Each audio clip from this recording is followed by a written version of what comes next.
This year, move the dirt and make an impact by signing up for Power Athlete Program to crush your goals. Join our tens of thousands of athletes around the globe already empowering their performance as power athletes. For less than $1 a day, get our world-class coaching delivered straight to the palm of your hand. Our programming is performance-driven and goal-oriented. Finally tuned through my firsthand experience playing the NFL and subsequent decade-long coaching and collaborating with some of the baddest motherfuckers on the planet. As a special time offer for the month of January, pay up front for a full year of training will give you a free 15-minute consult with myself or one of the crew, plus your choice of nutrition protocol, putting you on the best path for success.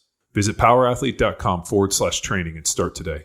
Those who start tomorrow never get shit done. Start fucking today.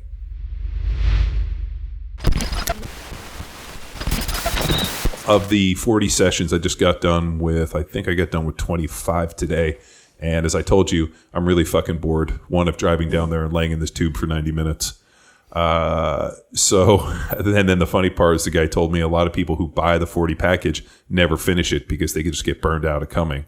I told the dude, I'm like, I got to finish this thing. One, because I put my name on it. And two, why the fuck not? Yeah, wait, I'm going to pay you and then not show up? That's not happening. Well, and then also people are like, oh, how'd the hyperbarics go? I'm like, I don't know. I didn't finish. That's not me. But with it, like, there definitely hits a point where you're like, fuck, like, this is like dog day. I mean, I go 5 days a week, lay in this tube for 90 minutes, sleep, contemplate my life and, hear my ears pop and try to actually count how many times my ears pop. So, with it, like, what are some of the neurological effects? And more importantly, like, as I've kind of got on the other side, the downward slide of this thing, have you done research? And I know we talked a little bit about on the phone the other day about, like, one, when did people start noticing the effects? And more importantly, like, does it start to kind of ramp up, or is it just kind of a cumulative effect? Yeah. So I think what you're doing is you're paying back the oxygen debt. And once your body pays back the oxygen debt, because you're borrowing from Peter to pay Paul, and you're trying to move forward with life, and all of a sudden you get this oxygen, you pay that off, and then once you pay that off, then and only then can you get the side effect and the benefit of it. That's why I think it ramps up after about 4 or 5. Mm. So, is there a way to test somebody to figure out how much oxygen debt they're in? There is. It's your V.O2 and how much you're metabolizing and how much you're breathing in, how much you're metabolizing, like how much you're taking in, how much you're processing, how much carbon dioxide you produce, and then so there's actually you can do pulmonary function tests to figure that stuff out. But have you guys done any, it's like, a pre and a post on that? I imagine you could. Yeah, I honestly hadn't even considered that you could do a pre and a post on that, but I guess you could. But I mean, it also has to do. It's so multifaceted, right? Because your V.O2 is predicated upon your ability to work out, right? So, like, you guys doing HIIT, high intensity cardiovascular training stuff. I mean, that's going to raise your V.O2 through the roof. So you're going to be metabolizing your respiratory quotient, or the ratio of oxygen to carbon dioxide production, oxygen metabolism to carbon dioxide production, is going to be huge because you guys are able to do lots of work in a short period of time. So it varies with your health. It varies with a whole bunch of other things too. So I don't know is the answer. But would there be a claim maybe, or maybe a case to say that before somebody started the treatments, maybe increasing their aerobic capacity, maybe through, like, hey, like, if you're going to embark on this treatments and you're going to do 40 over the course of 8 weeks, why don't we spend 3 or 4 weeks before getting in there and actually building a little bit of aerobic capacity?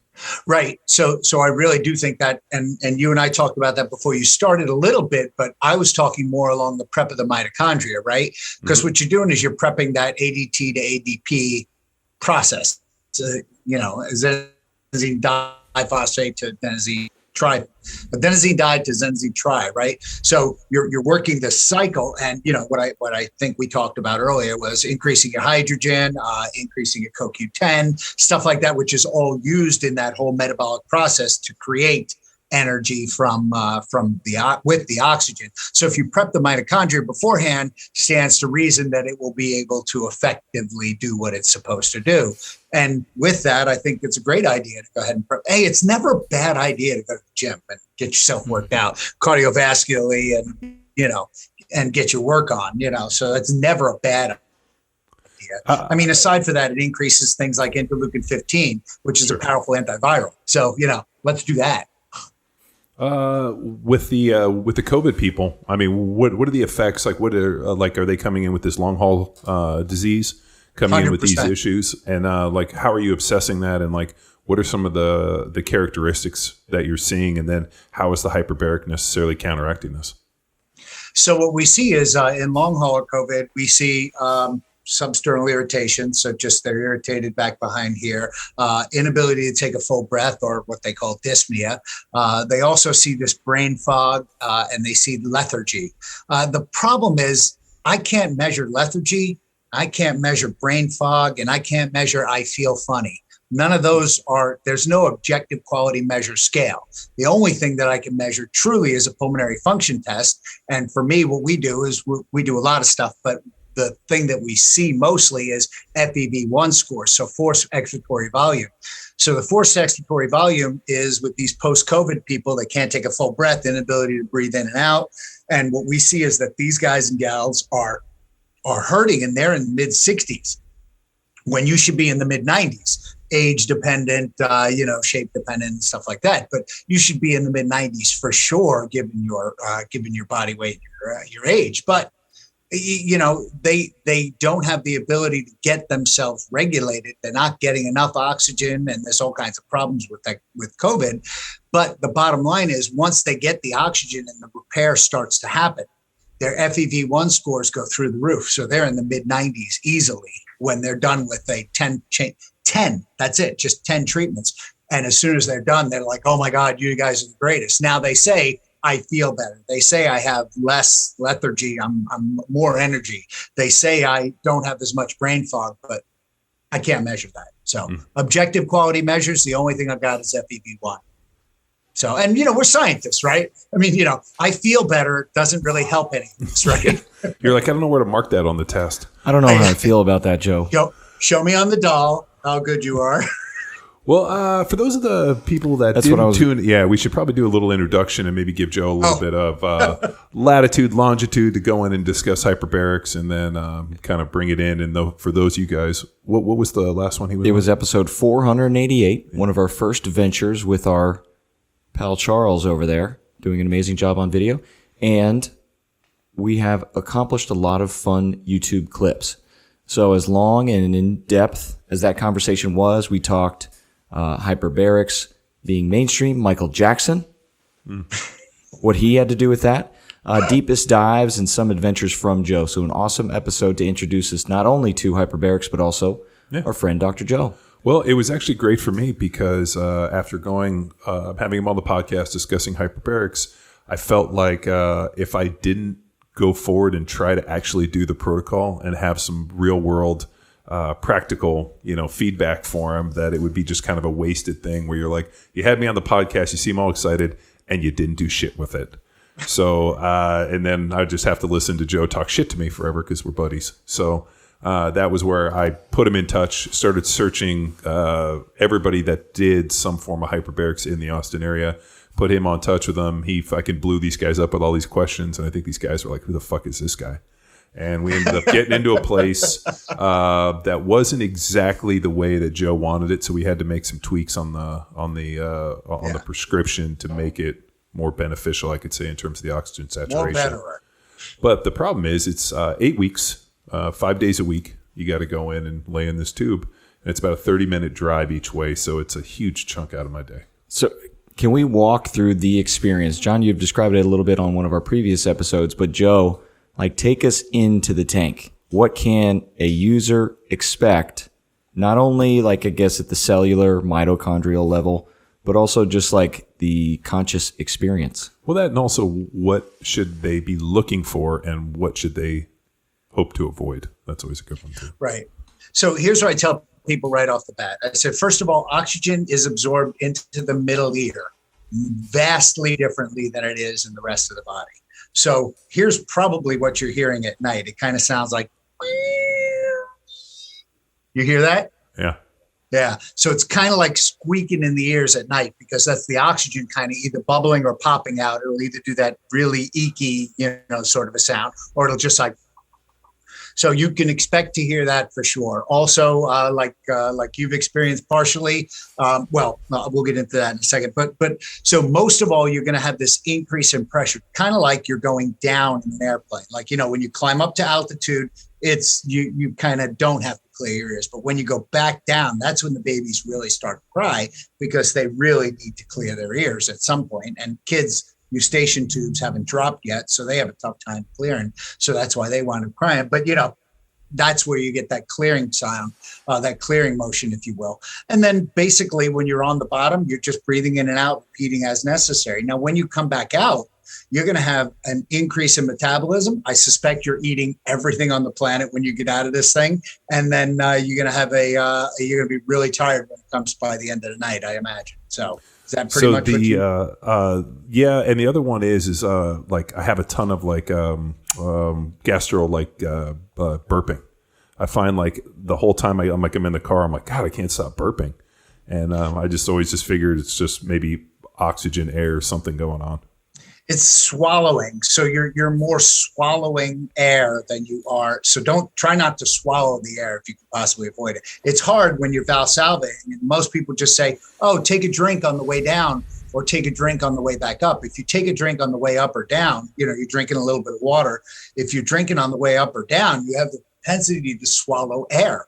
You don't want to do that, because that's air at a different pressure than it was when you're out on the surface. So you can definitely get gassy and farty. So that could be bad.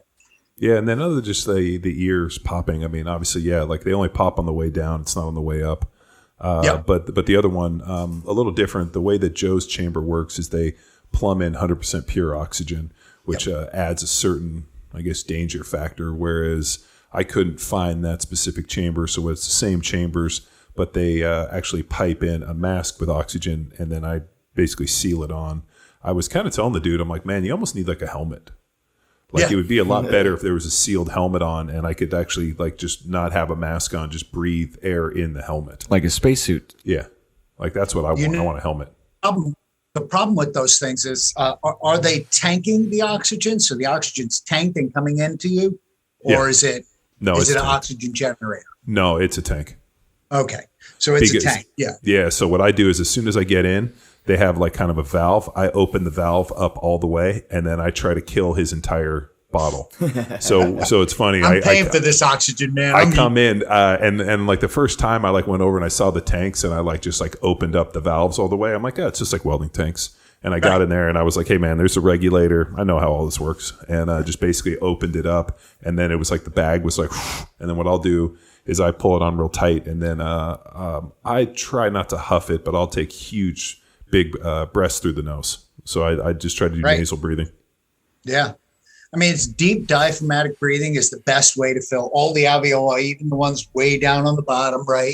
So once you fill all those, you're helping all that gas exchange. So, yeah.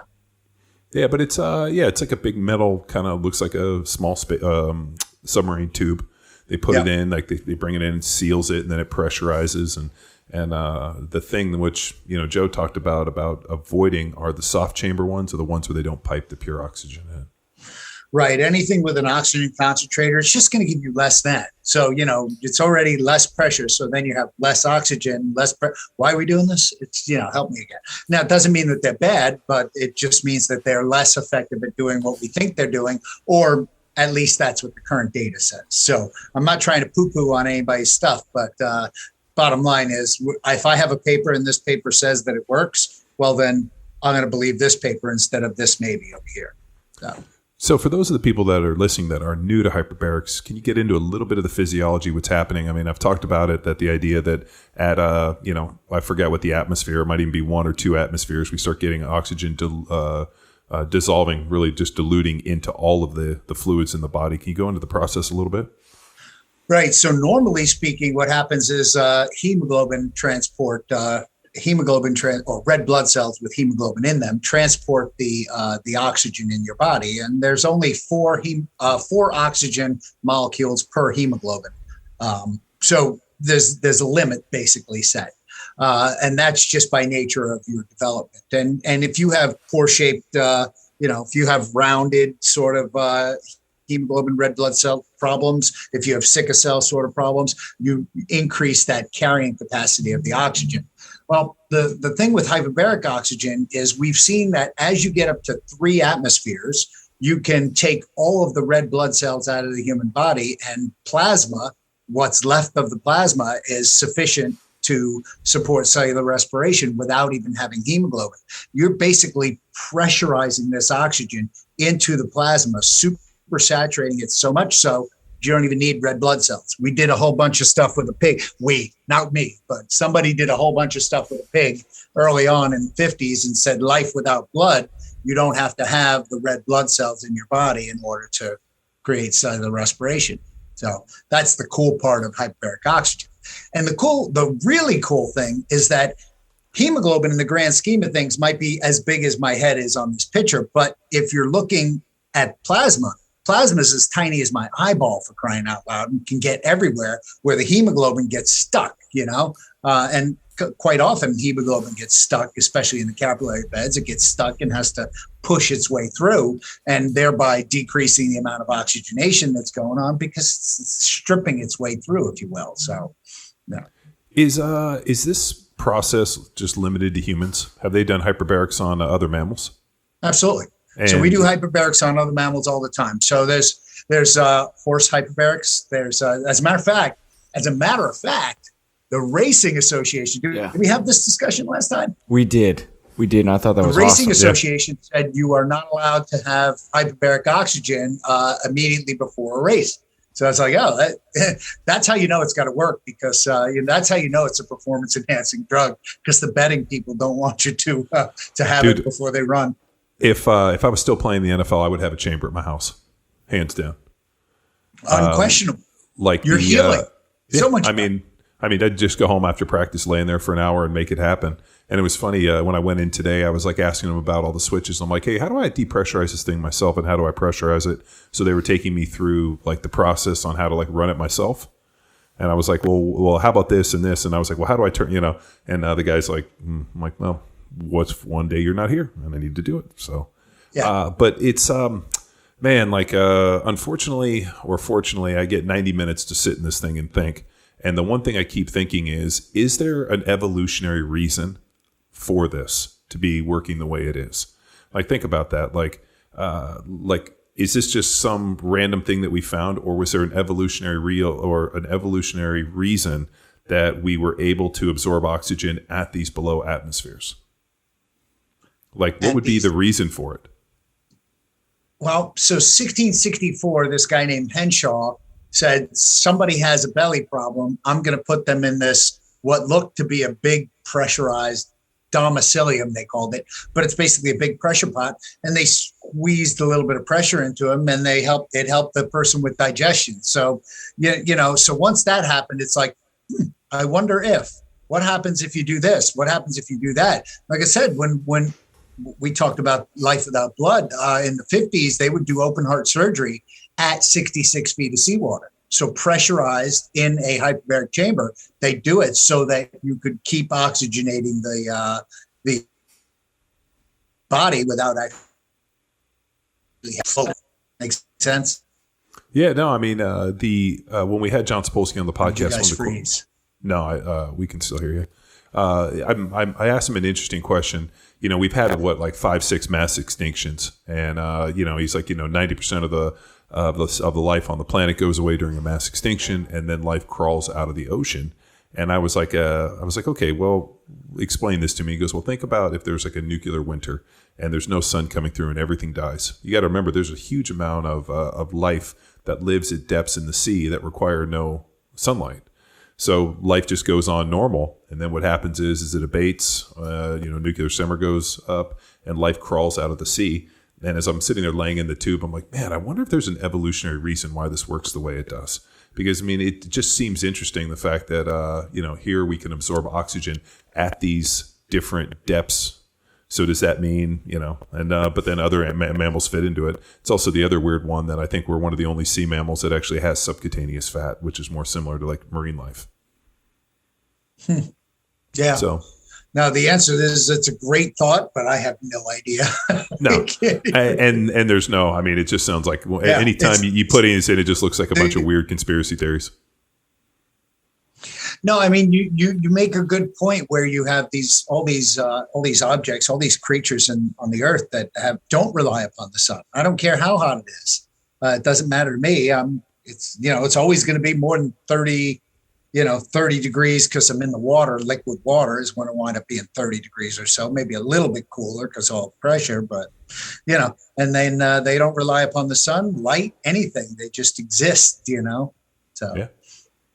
So with the when we talked the other day, you've got a group of PhD students that are doing their research in hyperbarics. Yeah. And the question I've always had is, okay, so the original protocol you shot me was 40 sessions, 60 minutes we're doing 2.2 atmospheres just because it's not 100% O2. I think you said it was about 85%. So we're figuring like 0.2 to make up for it. But that original protocol, which came from the Navy, sure, which did the study back when, 40 years ago, 20 years ago? Yeah, a long time ago. Not recently, that's for sure. So they just kind of arbitrarily threw it out there. And then the study out of Israel a couple of years ago, which I think used, was it 60 or was it 20? 2.0 for 60 minutes, but he does air brakes. Efrati's study. He does air brakes too. And he believes that the air brakes, so it's a 60-minute session of oxygen, but then there's every 20 minutes, there's a 5-minute air break. 20 minutes on, 5 minutes on the air, 20 minutes on the O2, 5 minutes on the air, 20 minutes on the O2, then come to the surface. So he believes that the air has a lot to do with it, and it may very well. We really don't know is the answer. But there's separate mechanisms of action, right? So one is for traumatic brain injury and PTSD. The other is for increasing the length of telomeres, increasing T helper cells, increasing, basically generalized health stuff. So that's one. The TBI is another. What we've seen now, what we're seeing now, and it's still, I have about 25 or so of these in the hopper, 25 traumatic brain injury treatments that we're doing, and we're taking a ex post facto collection on it and looking at it. What we find is that the closer your theta beta ratio is when you do an EEG, we're seeing that you respond the lower partial pressures of oxygen, like 1.6, 1.7 PO2, as opposed to 2.0. So what we're finding is that the worst people are better at the lower pressures. The better people are better at the higher pressures. Does that make sense? Yeah. It's weird. And look, we have 25. So my N is so small that I don't even know yet, but just what we're looking at right now. Yeah, no, I mean, it's the thing that I'm laughing about is the problem is that no drug company's gonna be able to make money on it. So there's going to be no research, and the cost is kind of cost prohibitive a little bit because it's not cheap to run the machines. The technology's not cheap. So it's not necessarily something where you can, get 1,000 people into these studies. It's extremely kind of labor time intensive. Like for me, it's a 30-minute drive each way. I'm under for 90 minutes. By the time I get home, it's 2.5, 3 hours. It's a huge chunk out of the day that a lot of people probably don't have. I'm lucky I get to go at 7. We don't start work until 9, so I can kind of like make it all work. So, there's the, proximity factor, the technology. I mean, there's just a lot of barriers to it. So it's not as if you're going to have, an N of 1,000 to be able to pull from. So with it, sure. How are you? I mean, I know we talked about different protocols. The one that I'm most interested in is like, okay, once you get to 40, and let's say you've done the treatment, you have some measurable pluses and minuses, whatever you want to say. But then, what is the protocol to necessarily keep extending it? Is it something where I got to go do a dive once a week? Is it twice a week? Is it right. Once a month? Like how can we effectively keep topping it off so that I can continue to see these benefits? Good thought. I understand where you're at. But I do not want to see a model like that, to be honest with you. I don't want to have a model where people come back to see me, because if that's the case, then I'm not, I don't feel like I'm doing my job. So I don't want to have like and I hate to bash chiropractors, so I'm not bashing chiropractors, but I hate to have a chiropractic model. Hey, just come back and we'll maintain you because you need it. I want to fix what ails you, give your body, because this is what oxygen does. Oxygen gives your body the tools to heal itself. That's all it does. It's no magic cure for anything. Just gives your body the tools it needs to do what's to do. So I hope that if there is one problem, like let's say you have anemia, right? And your problem is you are anemic because your body's not producing red blood cells fast enough, good enough, whatever, and you are just anemic and you do not want a platelet-rich plasma transfusion. Therefore, I got to see you regularly. Now I'm going to have to keep seeing you because that's the story. Short of that, I want to treat you and then see you as I'm walking by you in the mall and you're like, hey, thanks, I really appreciate you. Or get a coffee one day because I like you, but because you're good people. But short of that, I don't want to see you have to keep coming back. And by and large, for instance, all the COVID patients that I've had so far, I'm in really close contact with all of them, and none of them have had a recurrence of symptoms. Even the fog or the lethargy, none of that stuff has come back. So it's the ability of your body to start to heal itself. It just maybe needs a head start, right? Because you're in this oxygen debt, and here you are, you're like suffering, and your body just can't get out of it. It's rampant, systemic inflammatory response, right? Because your body keeps going, I'm a little bit bad, so I need to swell up a little bit, produce my red blood cells, right? Well, that's cytokine stuff. I need to reproduce all those white blood cells and so forth. And then all of a sudden, you're in this do loop where you're continually overproducing and over responding. So if you can get your body back to clearance, back to ground zero, hopefully you don't have to come. Now, Ephrata has not gone back and retreated people, but once you lengthen the telomere by whatever 28% or so, yeah, it was like a third. Right. About how long do you have to live? Because I'm thinking 130 is probably good. I don't know. Well, so that was an interesting question that I necessarily couldn't pull from the study, and maybe it's because maybe I don't know what I'm looking at. But when he was talking about lengthening the telomeres, was he talking about lengthening current telomeres? Like, let's say, what was it, like 32, 36 replications? Was he measuring the replications like, hey, you're 70 years old, you got 7 replications left. I increased it by a third, so you have 10. Like how did the replication, was it they were increasing what you had in terms of replications left over by a third, or was it total replications associated? No. Like everybody got 10? No, like what you have left over. So I don't know the exact number, to be honest with you, but if you get 25 in a life or 24 in a lifetime, split that, you get 8. So if you increase it by 8, now you have 32, but you've already used, by the time you got to the point where you did hyperbarics, you used 10. So you have left over what you have left over. So, 24, 8, 32, now you're down at 22. But have they ever run it or like, and this is the issue where they were talking about, as replications go on, aging increases. So it's almost like, when they, like the difference between somebody between 20 and 30 isn't pretty noticeable, but the difference between like 60 and 70 and then even 70 and 80. And I was looking at a bunch of different pictures. Like they had, it was like telomere replications and telomere lengths and speed of aging increasing as you start getting less and less telomeres. And they were showing people like, you have this kind of growth, and they said peak growth is like 26 years old. And then they were showing people like over the course of like, hey, this is what this person looked like after 10 years. And then they were trying to go back and say, hey, this is how many replications were associated with it. I just wonder if like most people die before the last replication, or if we ever run into a person that has no more replications, and that's just kind of your kaput at that point.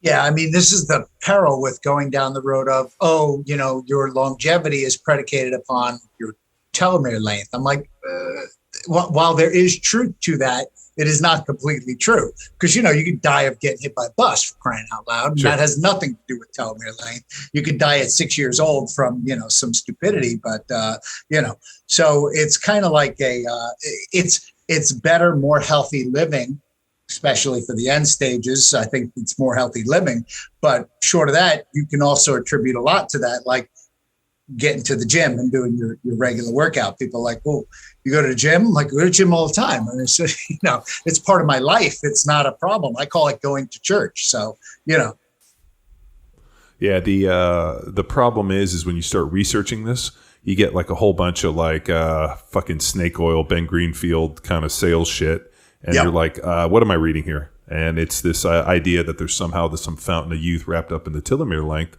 And but nobody's ever sat there and been like, hey, this person, we measured them, they had no more telomere replications. Here's what it like there's just no research associated with it.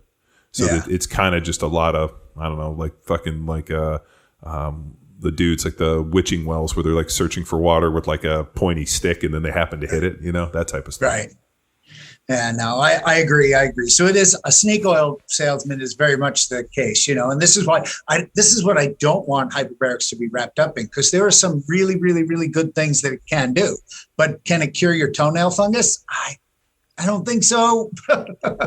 So what are like the basic, if somebody was interested in hyperbarics, like what are some of the researched, renowned, known benefits that you can be like, hey, I can hang your hat on if you decide to embark upon this? But I feel like for most people, they're not casually getting here. Like something has to be wrong to get them to this point. Like you said, It's either COVID or you have a problem, whatever. Sure. Like, for me, I don't know if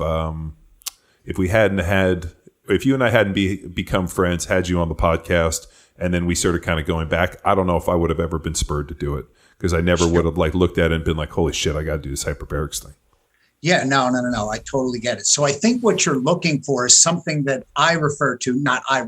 something that we call mechanism of action, right? So the mechanism of action for hyperbarics, that means like, what does it actually do? What does this stuff actually do?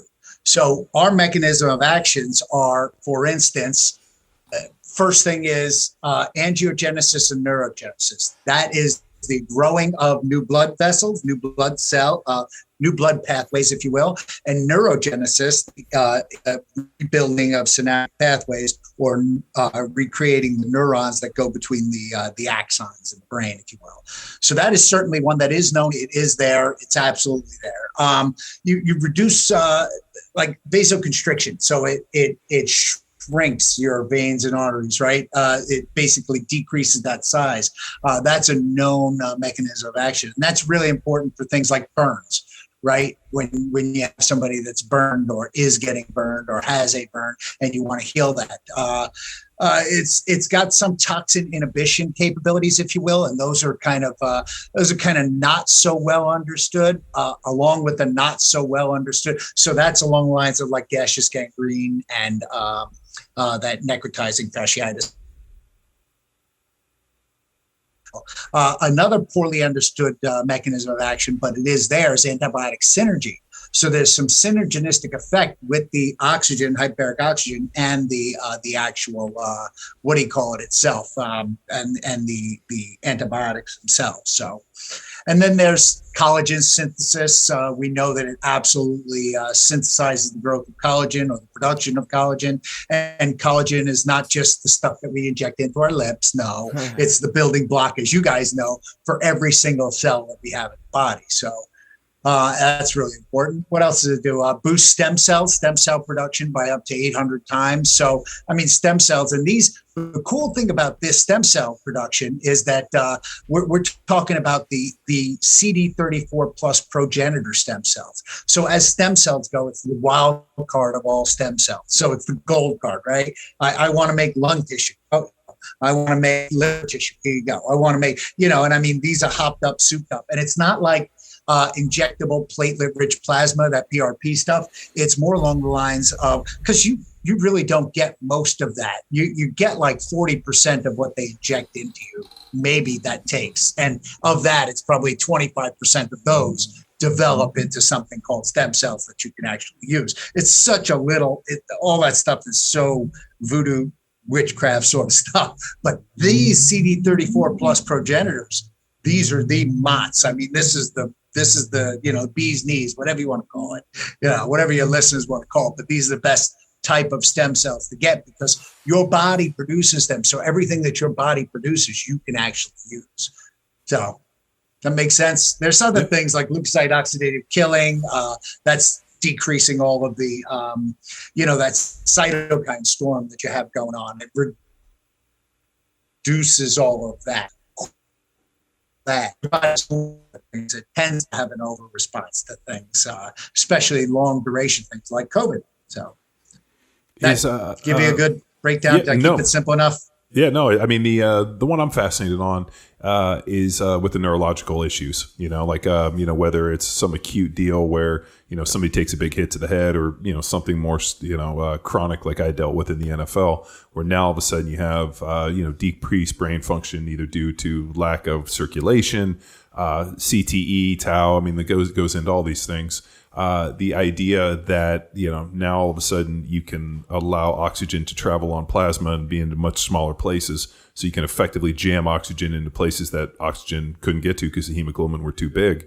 Like the neurological effects that we're seeing, what are those? And more importantly, how could this benefit somebody that's going? Because that's the biggest question I get when I post anything about hyperbarics. Sure. People are like, hey, I'm either having some issues with TBIs or, I had a guy hit me up, said his son had, he didn't explain why, but that the kid would have had all these TBIs. But like running into these issues, do you think hyperbarics would help them? And my first comment is like, yes. Unfortunately, right. We don't know to what degree. And it's a pretty solid investment in terms of like time, effort, money. I mean, there's just some other factors. I don't know if there's some lower hanging fruit or if this is the first stop on the bus. Right. So before I get into that, let me address something that you already said, but I want to kind of hammer it home. My biggest problem is patient compliance, right? Because you got to be there every day and you got to travel to me. Then you got to change. Then you got to get in the chamber. Then you got to press down. Then you got to do your treatment time on the bottom. And then you got to come back up. Then you got to change again. Then you got to drive home. So you're right. And people just don't have that kind of time. And they're going, do I want to take the pill and just get more better from, taking a Medro dose pack, which is just going to put 10 pounds on your midsection and call it a day. And maybe it'll have some anti-inflammatory effect. Or do I want the 20 days of anti-inflammatory effect that I get from hyperbaric oxygen that's going to do a whole bunch of other stuff and help my body get itself to where it's healing itself again? People can't see that. It's like, I can't see the forest through the trees, So if you can get them to start to make that commitment, then they can see like, not only is this going to help figure out what it is that ails you, but all that other stuff, all this doesn't stop working just because just because you have a thermal burn over your face or whatever, right? So it doesn't just stop working. It all works. So you're getting the medicine and you're getting all the side effects for that. But the mechanism of action that you're talking about is pretty well known. Two things: it increases cerebral blood flow, or CBF, which is obviously what we need to do when you have a brain injured or an anoxic person, somebody that has a brain injury. And the other thing is neurogenesis, or the rebuilding of synaptic pathways. I mean, you're talking about increasing the connectivity between this node and this node, right? So it's like, oh, this node dead because brain injury is. Like for me, all right, I'll give you if your listeners don't mind me getting personal here. I had an MVA. I had a motor vehicle accident. I got T-bone coming through an intersection, 9 o'clock in the morning. I was coming home from the gym at 9 o'clock in the morning, coming to work from the gym. And I got T-boned by a lady who blew a light, and total LOC in the car. I was blacked out, totally unconscious. My 47 Chevy too, by the way. And the firefighter paramedics had to rip the doors open, pull me out. I woke up on the gurney and I was, who are you? I'm like, oh, I guess that's me. Okay. Right. They're like, we don't know who you are. I was wearing my badges and I was like, okay, I guess that's me. And finally got to the hospital and I started feeling a little bit better. And, the doc comes in from the emergency room, the on-call guy. He's the neurosurgeon. He goes, hey, doc, how are you? And I'm like, who are you? He's like, you don't remember me? I was in your med school class. I was like, oh God, I hope I taught you well. He's like, well, I'm your neurosurgeon and we're going to talk, and good to see you. And, we'll take care of you. But it wound up being an 8 millimeter hemorrhagic stroke or brain bleed. Right. So I had this pretty good brain bleed, prefrontal cortex, left side, which is very in touch with emotions, very in touch with anger, very in touch with suspicious or suspecting behavior and risk-taking behavior. I mean, here we are Homo sapien, right? Like we are the 17th iteration of Homo something, right? Yeah. Homo erectus, all the way up to Homo sapien, right? So we basically got rid of all them in such a leap and bound because of our prefrontal cortex. Our prefrontal cortex is literally overshot, overdeveloped, and overdone, right? And here I am stimulated because I have a dead node here, right? In the prefrontal cortex, 8 millimeter brain bleed. Well, while it healed a little bit, and I'm down to, less than 4 millimeters right now. And we're talking teeny tiny, by the way, millimeters. This is nothing, right? So I'm getting better. I'm doing hyperbaric oxygen. I'm doing this neurofeedback therapy. And all of that is to increase neurogenesis, to increase the synaptic pathways that are going between the nodes, and to increase that superhighway, if you will, or to open up a superhighway and to get things to move around in there. But it takes a lot of shaking up the brain and getting back to normal. So from my perspective, I have seen this work firsthand on me, and I've had multiple concussion syndromes, traumatic brain injuries, explosions, bad off in many different ways. But it's a way to heal yourself without actually, because look, the only thing you can do, you can look at the brain, but when you're looking at an image on your device or whatever it is, your computer, you're looking at it, you're not actually looking at the brain, you're looking at a picture of the brain. So it's the only organ that's studied that is tried to be healed that we don't actually see, It's like, so if you see it, bad things happen. So if, for me, when I went through Dr. Amen's study, and whether or not you feel good about Amen's stuff, I mean, I was still in his study for the NFL. I sometimes, I don't know, dude. I sometimes wonder if they cooked the books on that one. But I know when I went through all my scans, the part of my brain that was damaged was right here on my left frontal lobe. The part that they dealt with was sympathy, empathy, and emotions and all that. And the guy was like, basically, that part of your brain has zero blood flow. Like that does not light up. And I remember and I've told the story on here before, but as we're going through it, and he's like, we got good news and bad news. He goes through the bad news first and is telling me this whole deal. And then he gives me the good news, which he's like, well, all the cognitive testing, all the IQ, everything that we tested, you were actually the highest score that we've had. Right. And I was like, oh, well, from ever or just the NFL guys? And he's like, the NFL guys. And I'm like, yeah, that's like being the best looking kid in the ugly class. So I'll take that with a grain of salt. But the thing he went through is then we were kind of going through and I was like, whoa, wait a minute. So what you're saying is that I have a medical disability for being a insensitive asshole? And he's like, in short, and I'm like, can I get a doctor's note on that? Because my wife and my mother are never going to believe this. And I came home and my wife was like, you're the only person I know that gets a fucking doctor's note for being an asshole. And I'm like, yep, John wins again. But what was wild? Winning. Yeah, winning. What was wild was then years later, I had a bunch of SEAL buddies come up and they were getting some work done at the Newport Beach Brain Research Center. And I went with them and they did scans a second time. And this is probably about 2 years later. And there was no marketable damage associated with that left part of the brain. And so either Dr. Amen cooked the stuff or something happened. And I've always believed that the brain can heal itself if you remove like the stimulus or the trauma. I retired from the NFL, so no longer was I beating my head in. Right. You look at, diet, nutrition, training, I mean, all the other key factors. But I really think if you give yourself the right environment, your brain can effectively heal, which has been debated for a long, long time. And, like once you have brain damage, it's inoperable. You're not able to fix it. There's no nutritional protocols, exercise. I mean, you're done. And we're finding that to be not the case, especially with hyperbarics. Yeah, so you're right. I believe there is a certain point of no return. I mean, when you have not just synaptic pathways that are broken, like that's a seemingly easy. Well, okay, so let me back this up. What does it take to break a synaptic pathway or a node to a node link? What does that take? It takes 1.3 G, 1.3 times gravitational acceleration. Hold on. Oh, that was 1.3 G. That was probably 2 for crying out loud, So it doesn't take a lot. And it depends on how they were broken, how that stuff all happened, and how long it was hypoxic.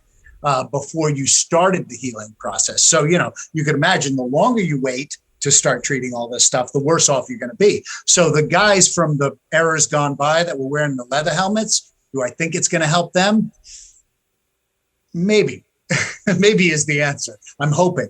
But, you know, the sooner you get to this stuff, the sooner you get to hypoxia being reversing hypoxia, increasing cerebral blood flow, increasing synaptic pathway development, restoration, or getting your brain to the point where it can create neurogenesis on its own. I mean, that's a stimulation. That's a factor that you can actually stimulate. That's neurofeedback in and of itself. That's stimulating neural pathway regeneration, right?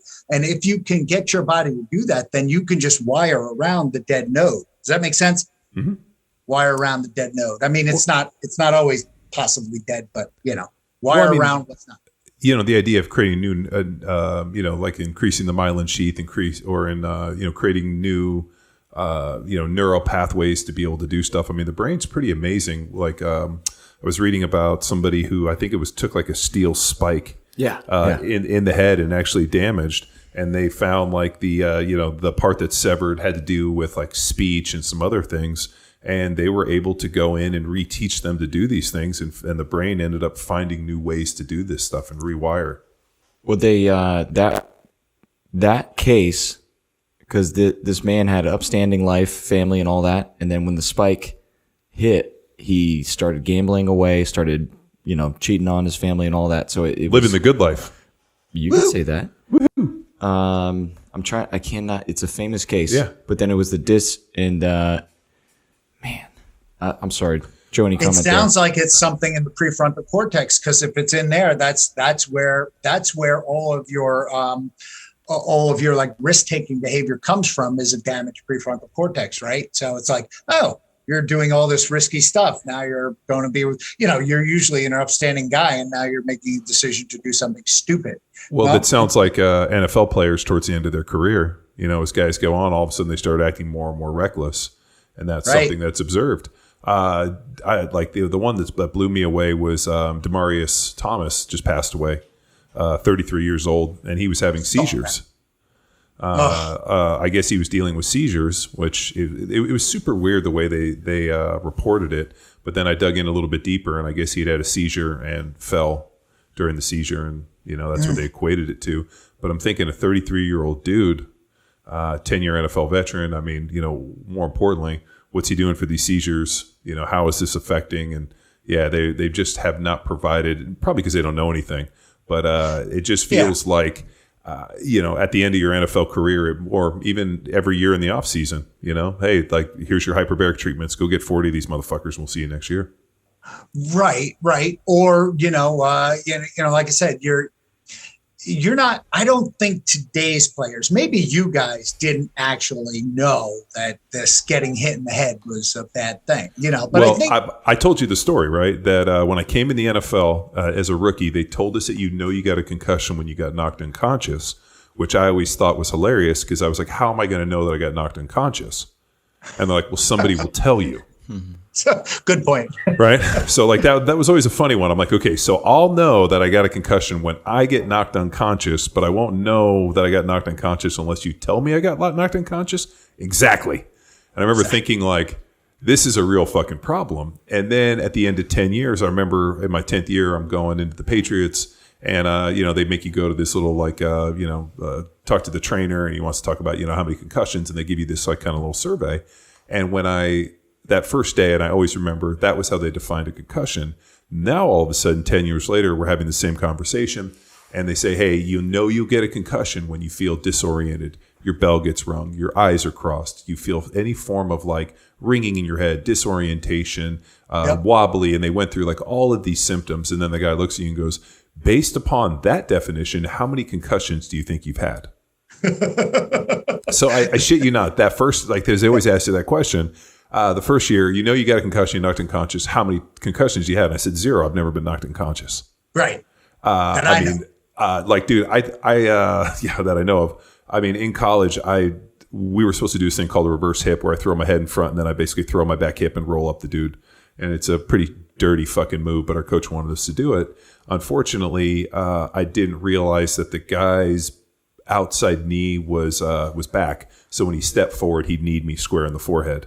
I couldn't see out of my left eye for like a huge part of the game, like to the point where I was like, nope, like literally blind in one eye for about 20, 30 minutes. And the guy put a knee right in my forehead, like terrible concussion, didn't come out of the game, didn't say anything, just didn't know. Just like all of a sudden I was like, oh, I just can't see their way. And they're like, well, we'll go the other way.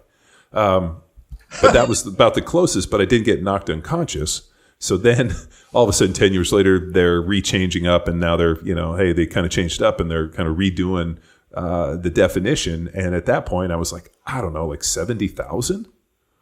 Right. And the guy looked at me and was like, just wrote my name. Okay, you're good. Go on with your day. Right. Multiple concussion syndrome, right? Yeah. I mean, but like at the end of the day, I mean, I'm thinking like every time we hit, I mean, your eyes kind of go cross-eyed and you kind of blink, shake your head, and you're like, okay, walk back to the huddle and let's go do it again. Yeah. Like that level of damage, I mean, it really wasn't until the last CBA, which was in 2011, 2012, kind of that end of 2010, Junior Seau kills himself. All these guys are shooting themselves in the chest with a note like, hey, I shot myself in the chest so you could analyze my brain. That was when all of a sudden the NFL had like a serious problem. I mean, so the NFL at the end of the day is a media company. And the last thing a media company needs is bad optics on players killing themselves because the job they're doing is putting them in these problems. So they started kind of mitigating it. But I mean, there was a whole lot of broken toy soldiers coming up to that point. Right. No, I feel you. No, the whole you get it at least. You get that the continual pounding is not going to take it. But like I said, you may not have had informed consent when you went in. But I think nowadays the kids in high school have informed consent. They know that they are basically like Tom Cruise said. He said, I want to trade football for an education and still be able to walk when I'm done. In that movie about football. All the right moves? All the right moves, right? So, and that's Cruise. It. That's awesome. What everybody's doing at this point. They're looking to trade football for money and, an education of some sort and still be able to walk at the end. But they got to know that they're going to get beat up because now, boy, kids are faster, stronger, hit harder now than they ever did when I played. People always ask me that, and I don't. I mean, there's obviously like the speed of the game. Oh, it's faster. I don't think it was, or I don't think it is. People, really? Dudes are still as big. I mean, there hasn't been a Ted Washington at 400 pounds, since he retired. I mean, there's still some massive dudes. I mean, like the size. I mean, like running downhill and having a 300-pound middle linebacker in LeVon Kirkland, like there's still there were beasts. Like there's always been monsters playing this game. Really? I think what we see now is that social media and the way that the NFL is doing such a better job in terms of like publicizing. So they were always super fearful. The NFL was always super fearful about turning a ton of optics on every player. Like they were good with the quarterbacks and maybe in the occasion, but now all of a sudden you see like offensive linemen in commercials. You see like all of these optics through social media and this, and guys are taking they have the ability to create their own brands as players, whereas before only the biggest players had it because they had the mirror or the ear of the team in the media, and the team was willing to generate this. Now guys are like, fuck you, I can do it myself. So the NFL, I mean, I remember specifically when they started putting cameras on stringers over the fields.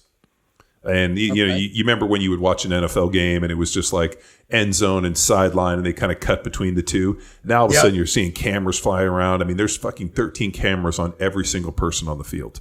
And they have different end zones. I mean, they cut to this and this. So like technology and media has added such an element to the game that they can't necessarily hide this stuff anymore. I mean, they see a nasty hit, they see it in 1,000 different places. And before the NFL could kind of just not show it, now you have like Barstool Sports and this and all these other independent news channels that fucking shine a light on everything. Sure. They're like, look at it. Yeah, so Chico. Yeah, oh, yeah. And so it's like I really like the fact that a lot more power has been given to the players. But I think the issue comes down to The reason we see it is just because there's a lot more optics. I think there was a lot of scary individuals that if you were to, and I always hate when people are like, oh, this era was harder. I think every era can play in every era. You know, you could take like they were saying, you know, oh, Wilt Chamberlain couldn't play in today's NBA. I'm like, are you fucking out of your mind? Did you watch Conan the Barbarian? He was like 300 pounds. Like 7'2", 300. I mean, he would fucking break LeBron James in half if he tried to go low post. I mean, Wilt Chamberlain could play in every fucking era. Larry Bird could play in every era. To say Michael Jordan couldn't play in those eras or these guys couldn't play in there, it's all bullshit. The minute those guys got together in their prime, all of a sudden it would take like one or two shots. The same thing in football. Like, hey, that dude's 300 pounds. He moves pretty well. All of a sudden, like you bring in guys of different era. The one thing that would be different is the viciousness of the game is dramatically less than it was 10, 15 years ago. Oh, you think it's less vicious? Oh, yeah. Dude. Wow. Oh, yeah. Yeah. The level of intensity and the vicious nature is not nearly today as what it used to be. So I played right on the end, kind of tail end of that era where it was a fucking literally, it was a blood game. You know, guys were going out to try to fucking take scalps. And now it's, I mean, they've had to soften and take edges off of the game because of the money and the longevity. I mean, a quarterback playing 20 years, that never fucking happened. If a guy played 7, 8, 9, 10 years, that was a long career. Now look how long guys are playing. Just because the practices and the durability, I mean, it's just I mean, Brady's still playing. Look how old he is. Oh, yeah. And you know what? I mean, the fact that, like, it's him and Aaron Rodgers as probably 1 and 2 and the two best, and those dudes are old as shit. You know? I mean, like, I was watching Aaron Rodgers last night, and, I mean, dude, he looks homeless. Like, his face is all sunk. I mean, he legitimately looks like an old man, and he's out there slanging the ball. Tom Brady, you know, I mean, he probably sleeps in a hyperbaric chamber. He's you know, he's got a bunch of weird shit going on. In my hyperbaric chamber, and he's down here in Tampa. I want to get that dude in here. Trust me. Oh, you don't think he has one? His whole house is a hyperbaric chamber. Probably when he walks in, it's a hyperbaric chamber. Probably. I heard he bought Derek Jeter's old house on Davis Island, so he lived around the corner from me. So. Yeah. Oh yeah. No, I mean, dude, if you're living in Tampa, and you're not living down on Bayshore, dude, you're missing out. Yeah, well, un po' troppo caro. You know, I don't have that kind of money. Dude, yeah, whenever we would always go down and ride our bikes and, you know, go down and like fuck around down on Bayshore. And man, I always looked at those homes and was like, oh shit, these are awesome. Yeah, one day. One day. But like it's, I don't think that with as many optics that they could effectively show the game as vicious as it once was. I just don't think that people want to see that. You know, like when all of a sudden they started turning the cameras on, we were at Veteran Stadium, and like those dudes are just up there just beating the dog shit out of each other. Like they just don't. I mean, now they would show all that stuff. They didn't show that stuff back then. Yeah, no, I bet you're right. I bet you're absolutely right. You know? No, it's just like here, I don't know, but looking from the outside in, it looks like the guys are getting faster, moving, whatever. But if they're not, they're not. I mean, that's all there is to it. I guess the 440 hasn't really changed, right? The 440 times and the 100-yard dash times are that, you know? Well, I mean, they're like, oh, this guy ran this. I'm like, Bo Jackson was 235 pounds. And like, you know, and people are always like, oh, fucking, you know, I'm like, dude, you could take Bo Jackson. He was 6'2", 235. You could drop him into anything, and that's still one of the fastest dudes. I mean, Deion Sanders still ran one of the fastest times. I mean, there were some absolute freaks to play that game. And I just, it's kind of like, you know, boxing always does that. Like, you know, could this guy fight in this? And they do it in football, and they've done it in baseball. And I think that's why they love statistics so much in baseball. But I think at the end of the day, there was just a level of ferocity in that game that I think they've had to knock the edges off a little bit just because the money's too big. You know, like these guys can't even touch a quarterback because shit, they're paying a dude $100 million or $500 million. The last thing they need to do is some fucking knuckle dragger that's making the minimum fucking roll that dude up and end his career. Rack him and then he's done. Yeah, no. I see where that comes from. I mean, the money is too big, guaranteed salaries, which they never did. So, but I really think if an NFL player in today's market wants to necessarily discuss longevity or potentially get on the other side of this thing and feel like they're, you know, don't have a whole bunch of unanswered questions, something like Hyperbarics has to be in the mix. I mean, we had Tom Inklet on the podcast, and Tom still deals with a lot of NFL guys that I played with. And he's like, dude, I have guys call me And, I'll call him back a few weeks later. No idea what we talked about. He said he had one guy who he's like, man, if I'm in a crowded place and I close my eyes and somebody touches me, I'll fall down. And really? He's like, I'm seeing this more and more, and guys aren't necessarily being proactive. And it's probably because nobody's ever thrown a stake in the ground and been like, hey, if this, then that, and here's a way to fix this. And I think my big jump with going in and doing your protocol and really and us pushing this and then doing some testing before and after, supplements and kind of putting this protocol together is I'm interested at the end of this to do a retest and see if those improve. And then tell people and be like, hey, this is what the problems were. This is where I got tested. Hey, what actually happened? What was the difference?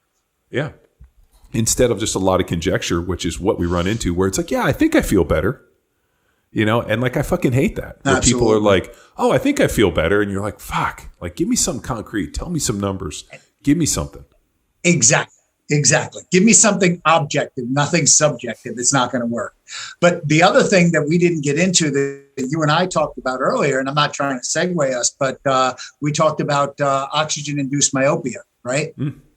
Yeah. And that's one of the side effects that I didn't mention earlier, and you had a problem with that. And it has to do with the way oxygen is absorbed in the eye and the concave nature of the eye from the inside out, and oxygen doesn't come out quite the same way. It's a tricky subject. I mean, that's why there's a whole there's an MD who's actually an eye doctor, right? Not an optometrist, but an ophthalmologist, I think it's called. But that it's a really jacked up organ, if you will. And arguably, if you think that the brain uses a lot of oxygen, pound for pound, the eye uses more oxygen than the brain. So it's one of these like, oh, wait, that uses a ton of oxygen, and okay, it's poorly perfused tissue. So you're gonna get those vision changes. But the good news is it probably will change and come back. So you said yours got better. Yeah, mine got better. Parsi said his got worse. Yeah, most people get worse. I was driving. It was actually the other night. We were going on Friday. We were going downtown to dinner, and as I was driving, like, I could see the sign like way up there, and I was like, "Hey, we're getting off over here." And my wife's like, "What are you looking at?" I'm like, "That sign way up there. It says Chavez, 5th Street up there." She's like, "You can read that?" I'm like, "Crystal clear. You can't?" She's like, "No." Like that is so far away. And I'm like, and that's when I noticed. I was see like, it. Yeah. Well, I just remember I was like, shit, this is what my eyesight looked like when I first had laser eye surgery. And it's deteriorated over the last 20 plus years. But now all of a sudden it's kind of come back. So that's why I hit you up. And then Parsi's like, mine got worse. Yeah. Well, that sucks for you. Mine got better. And then he gave me some idea. He's like, well, did you have astigmatism? Because it makes the eye more round. So maybe the fact you had astigmatism, maybe it made your eye more round, which is helping. Whereas he didn't have one, so maybe it made his eyes more concave. And I was like, it's better than you, Doc. Yeah, the problem is lots of this stuff happens and we just don't know a lot about it, So it's like, oh, okay, that happens. But, it used to be that we do 10 treatments, 20 treatments, 30 treatments, 40 was not unheard of, but really not a lot. And now all of a sudden, Efrati's up at 60. He does 30 on and then takes a month off and then does another 30. So he'll do 60. Those are unheard of numbers. By the way, he had 17% cataract maturization. So it's like that should, Joe's opinion, I would opine that you should have stopped the test at probably 15% cataract maturization. So, or something like that. So 17% of the people that were going through a study ended up developing cataracts? Yep. Why? Why is that? I mean, I know we're talking about the eyeball. Cataract maturization is a known second-order consequence of many, many hyperbaric oxygen treatments. Like if you do 10, you're not really going to accelerate cataracts, so don't worry about it. If you do 20, maybe.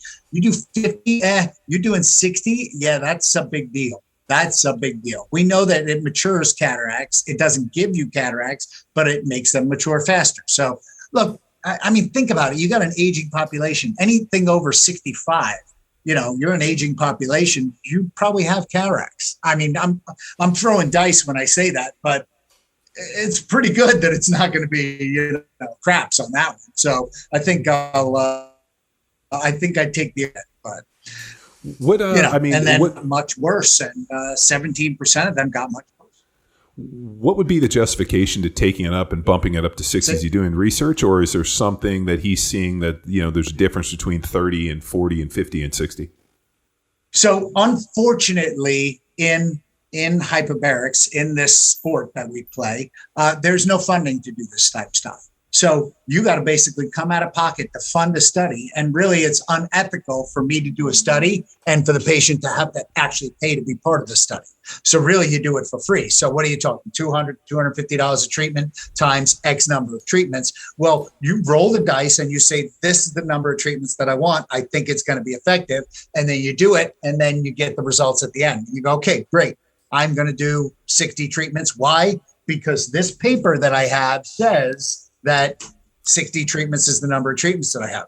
That could 50 work? Could 40 work? Could 30 work? Maybe, probably, I don't know, right? So all I'm doing is basing it off what paper he wrote. And when he did it, he just designed the study that way. So, that's kind of like, but here's the thing, and I feel like I'm belaboring this point. How do you know if it works?